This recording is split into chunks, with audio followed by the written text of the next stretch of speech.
সাবধান, ভয়ঙ্কৰ গতিত আহি আছে ঘূৰ্ণীবতাহ আছানী।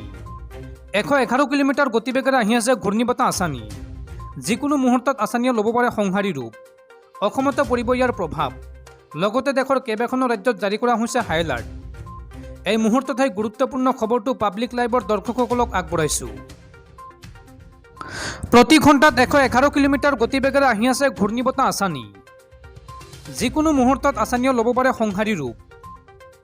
আছানী ঘূৰ্ণীবতাহক লৈ দেশৰ কেইবাখনো ৰাজ্যত জাৰি কৰা হৈছে সতৰ্কবাণী। শক্তিশালী ঘূৰ্ণীবতাহলৈ পৰিণত হৈছে আছানী। 9 মে'ত অন্ধ্ৰপ্ৰদেশ আৰু উৰিষ্যাৰ উপকূলৰ উত্তৰ পশ্চিম দিশে আগবাঢ়িব আছানী।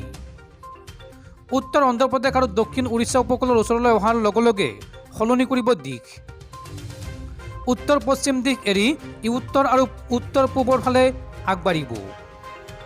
লাহে লাহে উত্তৰ পশ্চিম বংগোপসাগৰত প্ৰৱেশ কৰিব আছানী ঘূৰ্ণীবতাহ।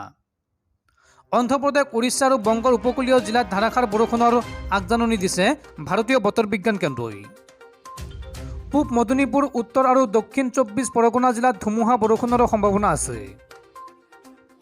বাকী জিলাসমূহত পাতলৰ পৰা মধ্যমীয়া বৰষুণ হোৱাৰ সম্ভাৱনা আছে। উৰিষ্যাৰ লগতে অসম তথা উত্তৰ পূবৰ কেইবাখনো জিলাত পৰিব আছানীৰ প্ৰভাৱ। আছানীৰ বাবে উপকূলীয় জিলাবোৰত প্ৰশাসনে জাৰি কৰিছে সতৰ্কবাণী। মাছমৰীয়াসকলক সাগৰলৈ যোৱাত নিষেধাজ্ঞা আৰোপ কৰিছে প্ৰশাসনে।